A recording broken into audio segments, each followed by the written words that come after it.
China is the most populated nation on Earth and home to a booming organ transplant industry. However, over the past decade, reports have emerged that the majority of organs are not sourced from death row prisoners and donations, as stated by officials, but rather from innocent prisoners of conscience murdered on demand.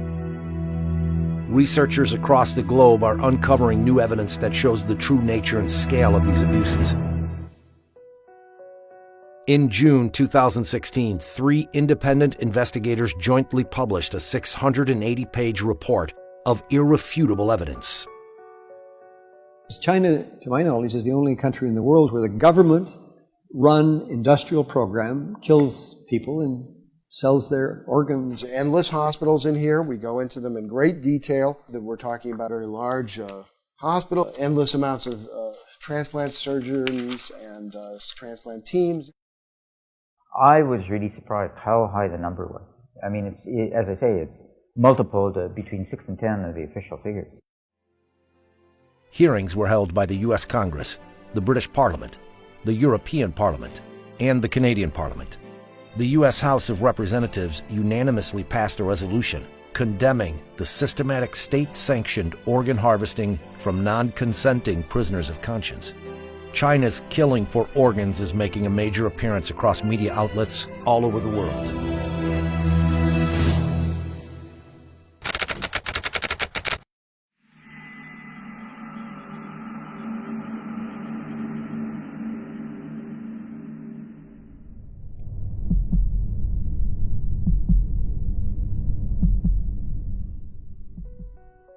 In 2006, it first came to light that prisoners of conscience were being killed on demand for organ transplants in secret detention facilities throughout China.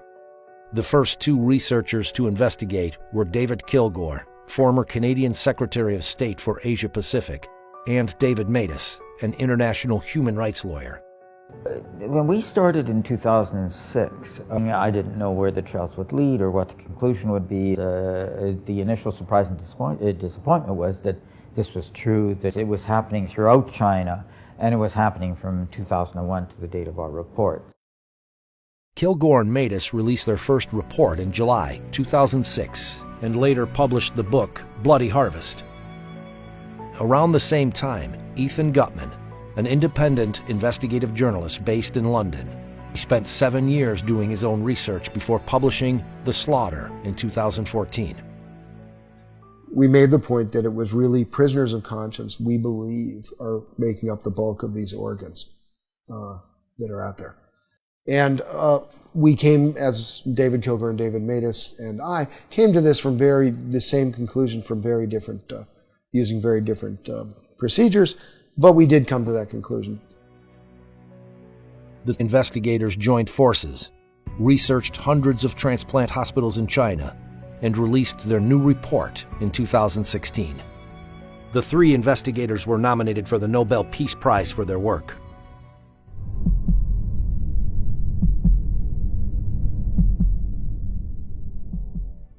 Discovering exactly how large the transplant industry is in China and how many victims there have been is difficult. The researchers spent a decade piecing together the evidence. For example, in September 2013, Director Zhu Jiye of the Liver Transplant Center at the People's Hospital of Peking University told China Economic Weekly, "Our hospital conducted 4,000 liver and kidney transplants within a particular year." So we had to cross-check everything. So when we had posted volume numbers, we cross-checked it against staff, against beds, against research publications, against media reports, against the purchase of immunosuppressive drugs. I mean, every which way we could.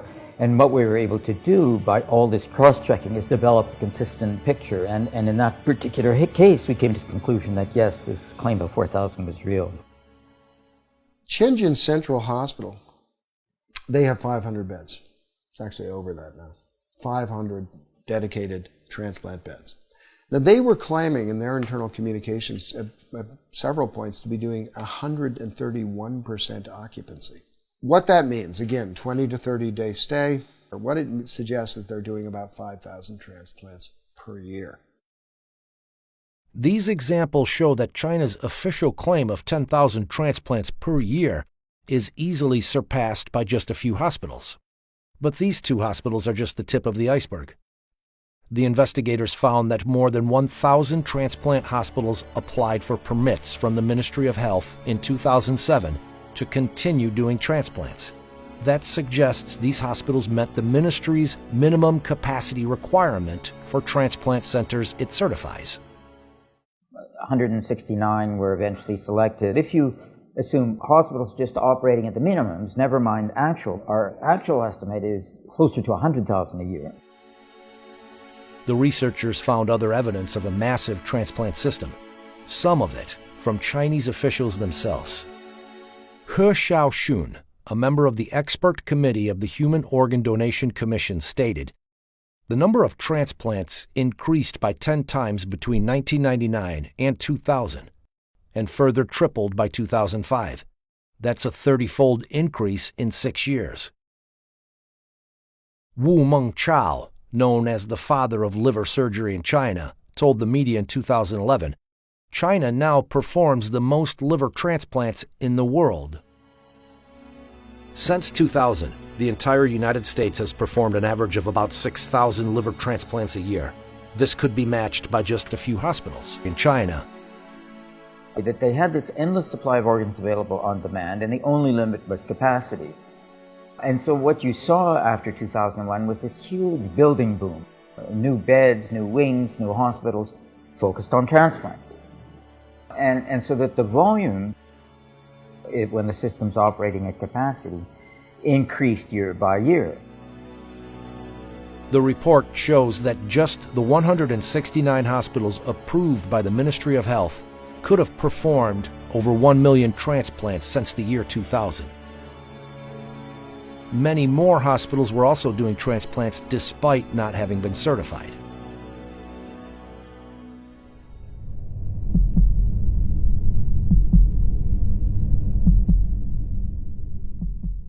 Organ transplantation has been continuously incorporated into the National 5-Year Plan and has become a high priority in China's national strategy. A large number of organ transplant research and training projects are funded under the major national programs and funds. The investigators found that China International Transplantation Network Assistance Center, CITNAC, listed transplant prices for foreigners on its archived website. It was bringing in about $9 or $10 billion a year, this industrial transplant operation going on across China now. It's a lot of money. A lot of hospitals are financing a lot of their activities through that.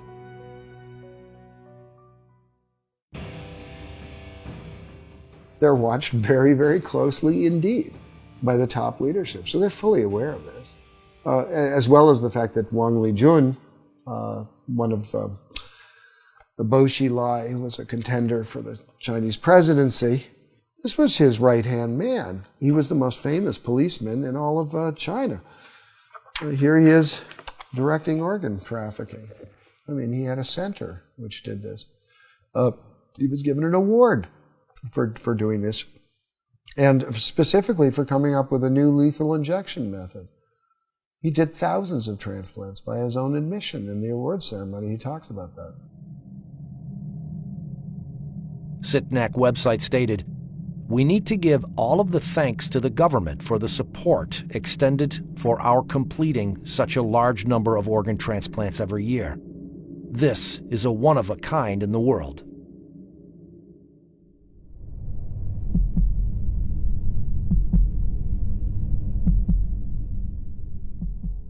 Researchers were particularly struck by one aspect of these transplants. Unlike anywhere else in the world, they were being done on demand.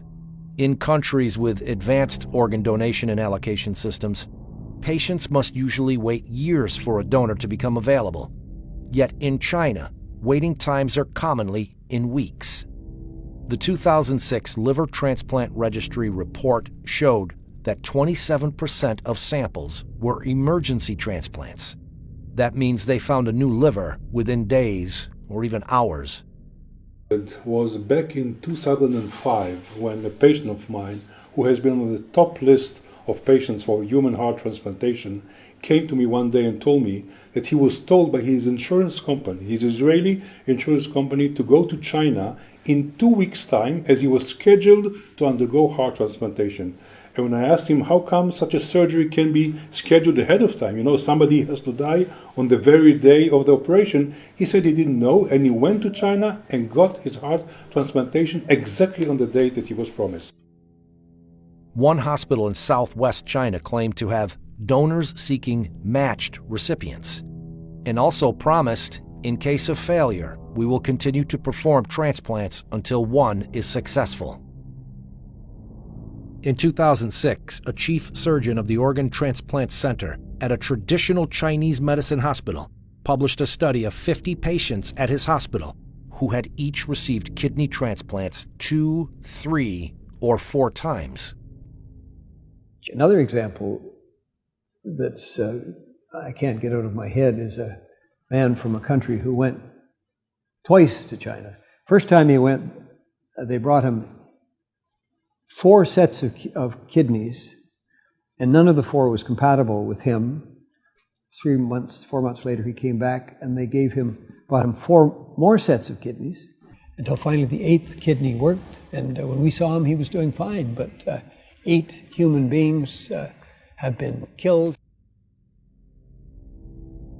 In northeastern China, the International Transplantation Network Assistance Center stated on its website, China carries out kidney transplants from living sources.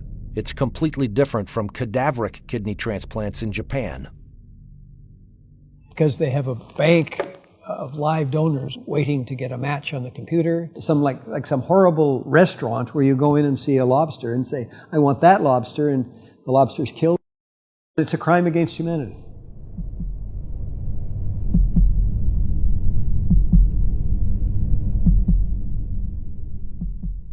The Chinese government claimed that the vast majority of organs came from death row prisoners, and later, donations. However, international organizations estimate that the number of death row executions at thousands each year since 2000, and decreasing. Chinese tradition requires that bodies remain whole after death. There was no organ donation system in China before 2010. Even today, there are very few donations. Therefore, these 2 sources combined account for only a tiny fraction of all transplants performed in China. China started performing transplants with organs harvested from executed prisoners at a small scale in the 70s. In the years that follow, it also started using organs from prisoners of conscience. In 1999, the crackdown of Falun Gong starts. That is the largest action of scale by the Chinese Communist Party since the Cultural Revolution. And by 2000, 2001, that's when you have this explosion of transplant activity. We see continuity in the numbers over time. Falun Gong is as I call it, it's kind of a Buddhist revival group. It doesn't have churches and so forth, doesn't have temples. What it has is sort of common beliefs. These shared beliefs revolve around self-improvement based on the values of truthfulness, compassion, and tolerance. By the end of the 1990s, the Chinese government estimated that over 70 million of its citizens were practicing Falun Gong. Jiang Zemin, the head of the Communist Party at the time, saw Falun Gong's popularity and revival of traditional values as a threat to his rule, and launched a violent campaign to eradicate it in July 1999. Hundreds of thousands of Falun Gong practitioners from all over China traveled to Beijing to appeal to the central government, only to be arrested and tortured. When many refused to disclose their identities to protect their families and friends, they became part of a large, anonymous population held captive by the state. More practitioners were rounded up all across China. This is when large numbers of them started disappearing without a trace.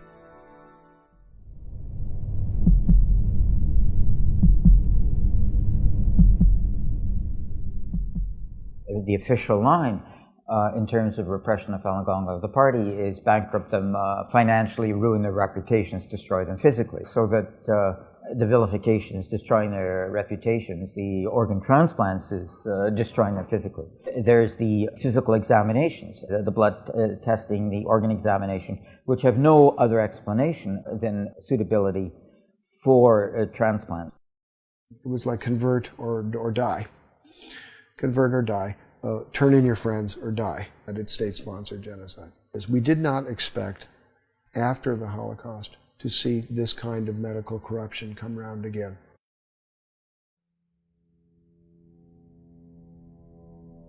How can doctors, people trained to heal, harvest organs from living people for transplants? Educated and raised in China, Enver Tohti is an ethnic Uyghur surgeon, currently living in London. He was told to extract the organs from a living prisoner in 1995. They made you disabled to think yourself. My whole body just become a robot, just performed to do what I have been programmed to do. So anybody, if they label it themselves other than communism, the Communist Party or member, then they will be treated as an enemy of the state. Therefore, they are not even qualified as human beings, and therefore they are subject to whatever punishment is available. They made you genuinely believe what you are doing is for a good cause. It is little later I realized I shortened this man's life. That is equal to a killer. I killed him. This thing is haunting me. I have to tell the world to release the things inside my heart to get a little relief.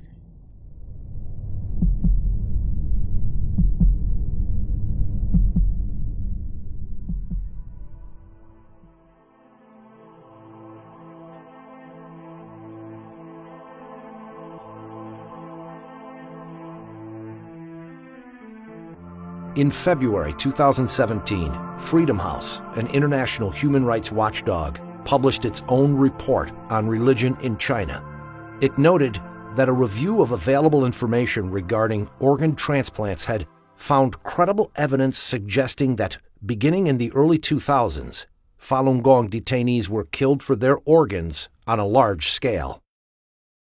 It added that the large-scale disappearance of young Uyghur men, accounts of routine blood testing of Uyghur political prisoners, and reports of mysterious deaths of Tibetans and Uyghurs in custody should raise alarm that these populations may also be victims of involuntary organ harvesting.